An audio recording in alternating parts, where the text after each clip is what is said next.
வாழ்க்கையில் எல்லாமே முடிஞ்சிருச்சோ அப்படின்னு சொல்லிட்டு பல கேள்வியோடு கூட ஒருத்தர் சிறைச்சாலையில் உறங்கிட்டு இருந்தார். இந்த வார்த்தை நான் இந்த வீடியோவை போடக்கூடாது, பல யோசனையோடு கூட இருந்தேன். நான் ஆண்டவர் இதை ஏவிட்டே இருந்தார். இது எனக்கு மட்டும் இல்லை, இந்த வார்த்தை இதை பார்க்குறவங்களுக்கும் தான். இன்றைக்கி உங்கள் லைஃப்பில் எல்லாமே முடிஞ்சிருச்சோ, பல கேள்வியோடு கூட இருக்கிறீங்களா? இன்றைக்கி இந்த வார்த்தை மூலமாக உங்கள் கூட ஆண்டவர் இடைப்பட ஆரம்பிக்கிறார். ஒரு என்கவுண்டர், சிறைச்சாலைக்குள்ளே நடந்த ஒரு என்கவுண்டர். அது வேற யாருக்குல்ல, பேதுருக்கு தான். பேதுவோட வாழ்க்கையில் பல காரியங்களை ஆண்டவர் அற்புதங்களை செய்ய வச்சார். ஆனால் ஒரு கட்டம் வரும்போது பேது எல்லாமே முடிஞ்சிருச்சோ அப்படின்னு சொல்லிட்டு உறங்கி கொண்டிருக்கிறார் சிறைச்சாலையில். பல கவலை, பல வேதனை. அவ்வளோதான், லைஃப் முடிஞ்சிருச்சோ, இதுக்கப்புறம் சீசன்ஸ் எல்லாமே முடிஞ்சிருச்சோ, பயன்பட்ட நாட்கள் அவ்வளோதானா அப்படின்னு சொல்லிட்டு பல கன்ஃபியூஷன் இருந்தார்.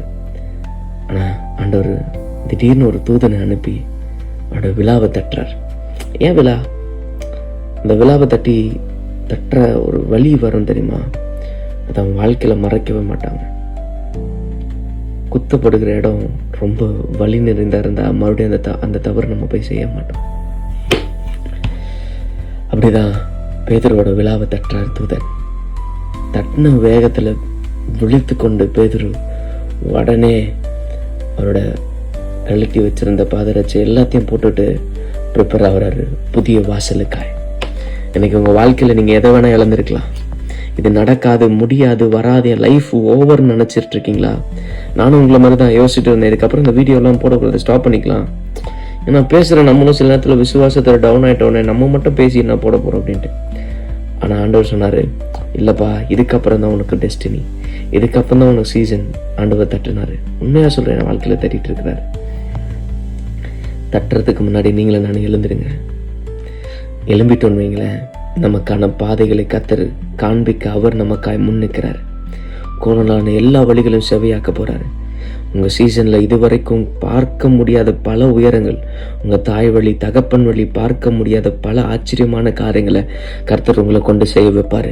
இன்றைக்கி உங்கள் வாழ்க்கையில் நீங்கள் எதை வேணால் இழந்திருக்கலாம், அபிஷேகத்தை இழந்திருக்கலாம், பயன்பட்ட நாட்கள் அவ்வளோதான் நான் சொல்லிட்டு பல கேள்வியோட கன்ஃபியூஷன்ஸோட இதுக்கப்புறம் இந்த காரியங்கள் நடக்குமா நடக்காதா பய நிறைந்த வாழ்க்கையை கூட இருக்கிறீங்களா? நீங்கள் ஆராதிக்கிற தேவன் யார் என்பதை சொல்கிறேன். அவர் உனக்காய் கோணலான எல்லா வழிகளும் செவையாக்க ஆயத்தமாக இருக்கிறாரு. உனக்கான டெஸ்டினியை முடிவு பண்ணுறது அவருங்க. மனுஷன் உன் டெஸ்டினியை முடிவு பண்ண முடியாது.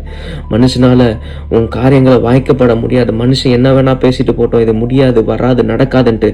ஆனால் நீயும் நானும் ஆராதிக்கிற தகப்பன் யார் என்பதை புரிஞ்சு கொண்டனா நீங்களும் நானும் உறங்குற நேரில் அவரோடு கூட ஆனந்த களிப்புள்ள உதடுகளால் அவளை போற்றி பாடுகிற நாட்களுக்குள்ள நடத்தி கொண்டு போவாருங்க.